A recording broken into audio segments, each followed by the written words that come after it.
Hey guys, before we get started on today's video, I want to remind you there's a link in the description. Consider taking a look at my Livescope Masterclass. We've had excellent feedback from the people who've bought it so far. I'm gonna tell you what, it's a wonderful video. Spent so much time on it. Please consider looking at it. Not gonna bother you a whole lot with it. There's a link in the description. I'm gonna tell you what, I'm so proud of it, but it's like an on-the-water class when you can't get to me to do an on-the-water class. But let's get straight into the other part of the video. There's a lot going on in this video. It's almost 20 minutes long. I know this, but promise you if you watch to the end, it's something amazing. Guys, welcome back. Glad you could join me again. Funny story. Somebody actually said something about me saying Guru Nation. I love the viewers, but just every now and then somebody goofy. I always got to say something about everything, and it cracks me up. I used to let it bother me, but I don't let it bother me anymore, because if you ain't got a few haters, it means you ain't doing something right. But we're going to talk about what we got going on this week. All right, I got the first settings battle war going to be out. I'm going to say about Tuesday. That's awesome. I got it filmed. I got it edited. Really cool. It's a guy named Tyson, and his settings are like the automatic default settings, 100% all the way. Let the unit do all the work. And then against my settings, and surprisingly, the automatic settings were really good. I can remember the 32 settings weren't near as good as the automatic settings on the 34. They're a lot better. So that's a good thing. I still believe my settings it's easier to find the bait. It's easier to see things. But I can see where automatic settings would be really, really great for some people going out on the water. First time, just turn it on and go to work. But, you know, we're going to let y'all, I'm going to play some videos, do some of that, let y'all be the judge for it. Really awesome set. Really, really awesome. Going to have some really cool stuff. I have filmed some stuff in perspective mode, forward mode, side scan or side view, and also down view. And I'm going to show you how close some of these are. I'm going to tell you, the LVS 34, and man, I'm going to tell you, it's really nice and getting really, really close to side view and down view. And I think that's going to become an option for folks here in the very near future, where they don't worry about putting a GT56 or GT54. I don't think it's ready yet, but I do think that it's going to become more of an option. The more and more you the better it gets. And I would imagine in 3, 4, 5 years they'll have another. I would say probably 3 years they'll have a replacement for the LVS 34. The LVS 32 has been in service for about almost 5 years now. So that's going to be some great videos. Really excited about that. We've got, underwater test video. This one's going to be really, really fun. Going to do 2 of those next week. The first one is, does the Carolina rig actually float? That's going to be fun. You know, you hear about that a lot. Does it float? What does it look like underwater? Everybody always talks about it's floating up. And Jacob Wheeler, one of the absolute best anglers in the world, probably the #1 angler in the world right now, did a video. And I got a lot of flack for this. I made a comment and he said, you know, the bait floats up behind the weight. And there are some baits that will, but as a whole, 99% of the baits do not float up behind the weight. And I made a comment and said, you know, 99% of them don't. That's kind of a myth, and I got hammered for that. So we're going to test it. We're going to find out if I'm the goofball, which I've been known to be on several occasions. I've been wrong. Don't mind admitting when I'm wrong.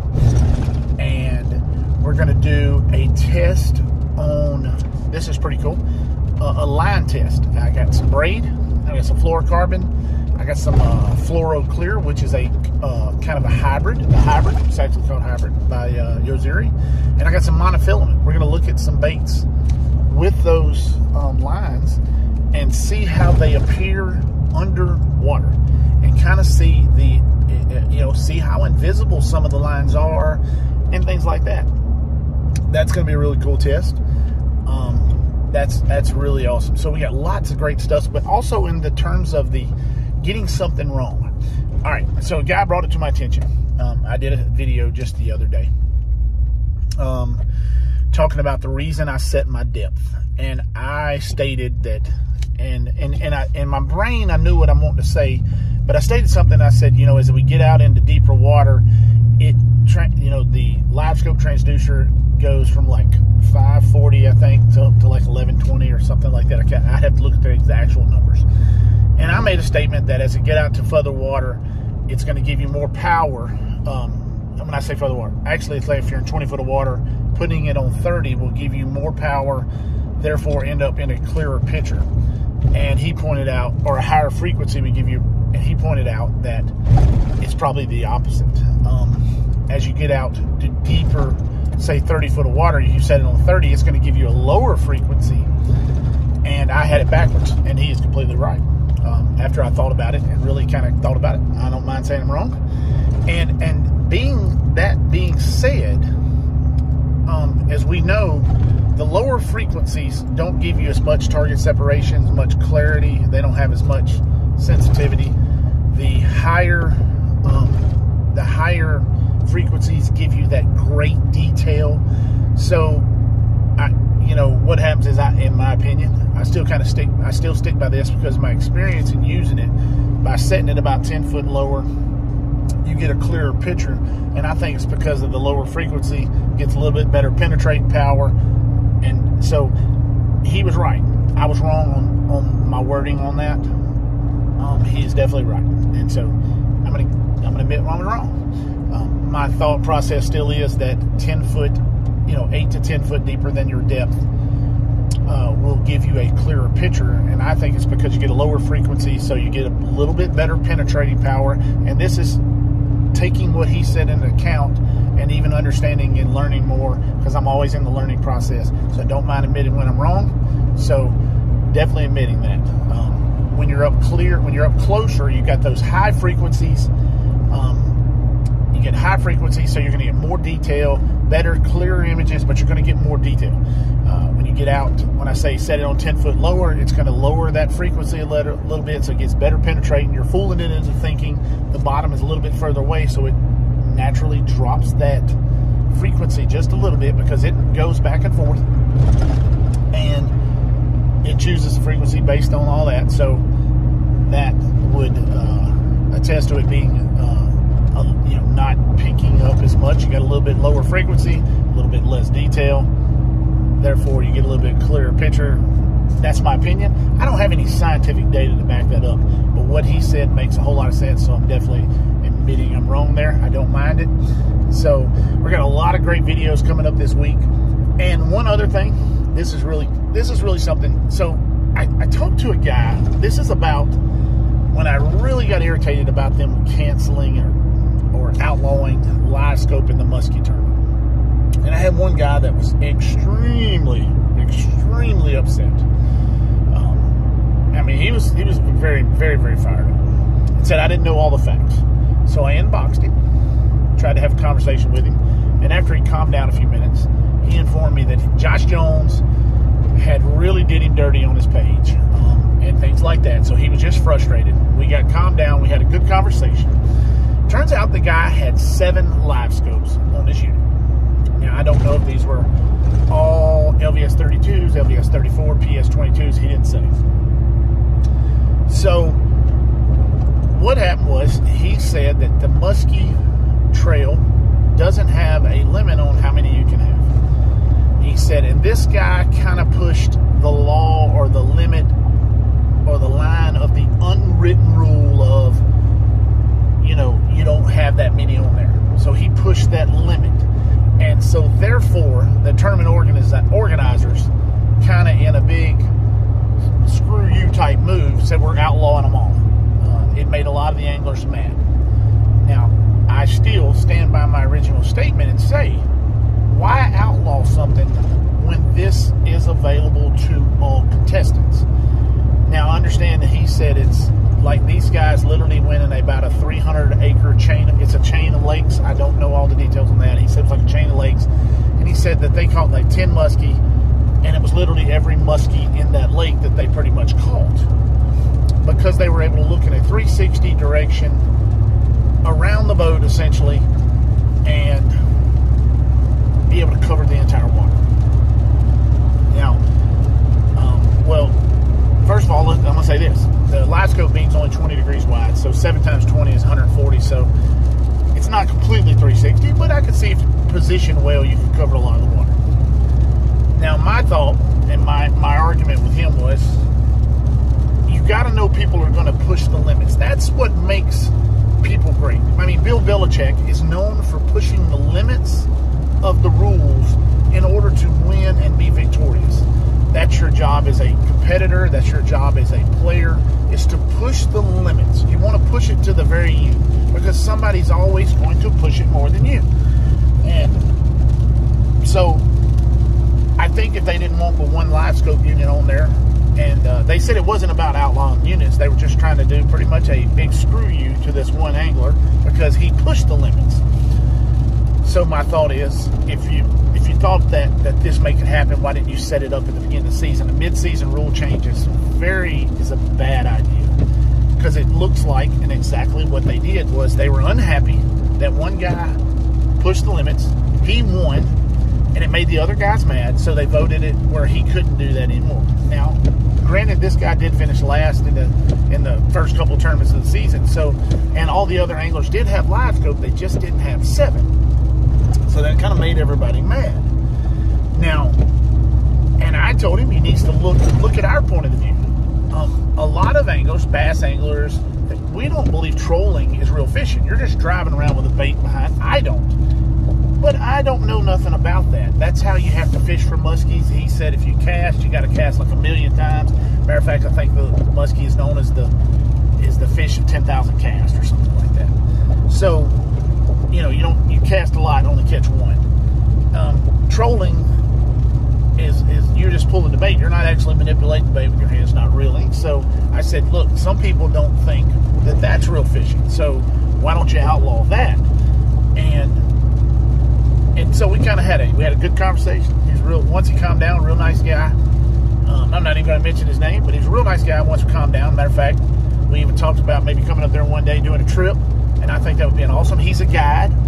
So he was telling me that, like, in a normal season without Livescope, they catch 50 to 100, and he said now with Livescope they're catching 500 because they're able to actually see the fish, target fish, and a lot of their time isn't wasted. And to that point, I say, with gas prices the way they are, why not be more efficient on the water? Some guys don't get to fish. They don't get to fish all the time. They may get one day, so being efficient for them it makes their time fun. But he's saying it's a tournament trip, and then I posed the question on the post that said, well, didn't everybody have the ability to get 7? You know, maybe not the financial ability, but the option was there. They could have borrowed 7 from their friends or things like that if they were competing in a professional muskie tournament. One guy said nope, and that's all he said. And I said, kind of hard to have a conversation if you're just going to say no. Maybe, and I said maybe doesn't have the financial, but the legality of it is still there, that they could get 7. They just didn't think of it, or they just didn't push it to the limit like the one guy did. So my stance still stands. I don't understand why outlawing something that everybody can use, because when you outlaw something of one technology, I mean, I don't see anglers running around using fiberglass poles from the 60s and 70s. I don't see them using reels with no instant anti-reverse, drag systems that are fantastic nowadays, monofilaments, fluorocarbons, braids that are so much better than they were back in the day. You know, muskie anglers, when they troll, they use a motor that's slower than the big motor. What if a guy said, oh man, I can't afford to put a trolling type outboard on my boat, I can only afford the big motor? Do they automatically outlaw the smaller outboards? So when you start doing that, you're crossing into a, you know, what do you outlaw? And then it becomes a preference deal where you're outlawing certain things that some people don't like, some people don't like.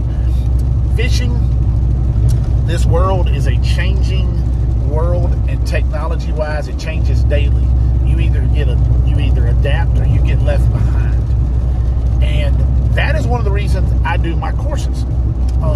Because some people, they're a little bit older, or they're not as technologically, and they don't have as much technological experience or savvy as some of the younger guys, so they aren't able to understand Livescope as much.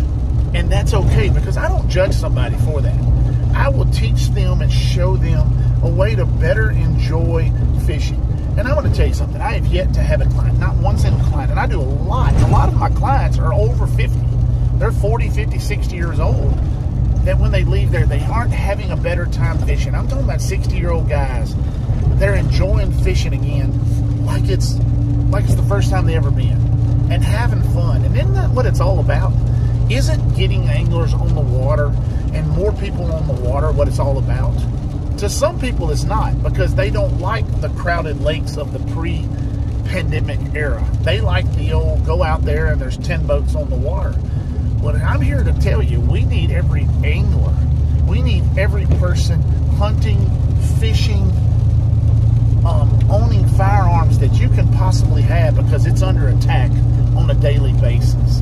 I mean, they've already running the bill through the House right now, and I know this may sound like a rant, of outlawing most of the guns, semi-automatic guns you have.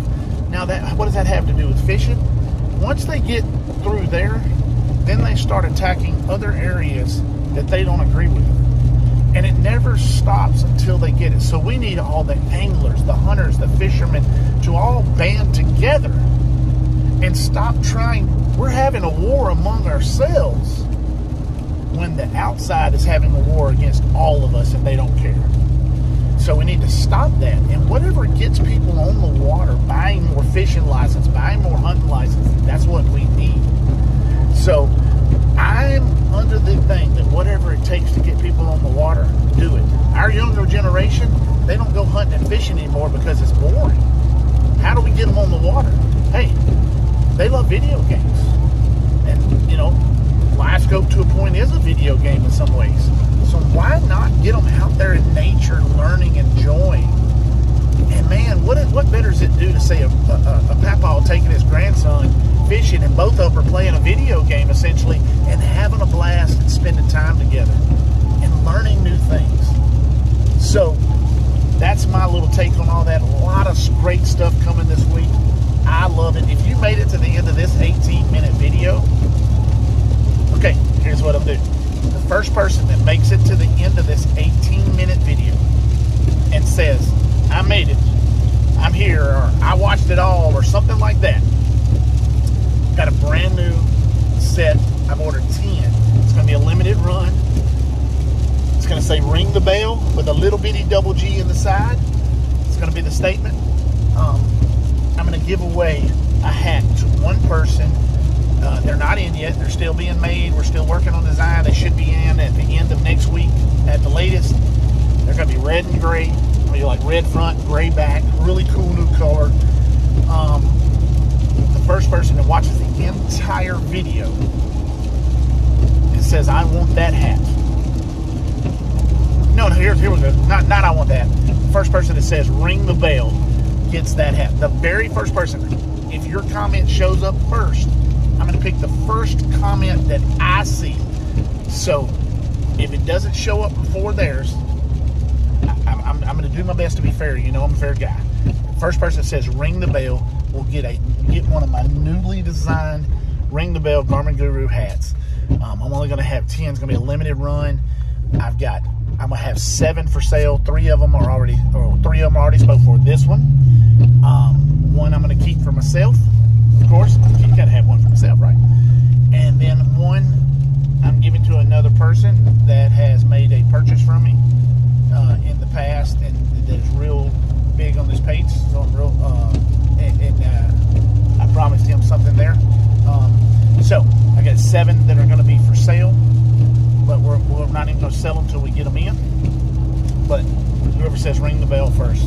So guys, thanks for watching. Thanks for listening to this. So much going on in this 20-minute video. And first person says ring the bell gets the hat. Guys, thanks for watching. Thanks for subscribing. And you know, let's ring the bell for about the 5th time in this video. Let's go. Ring the bell.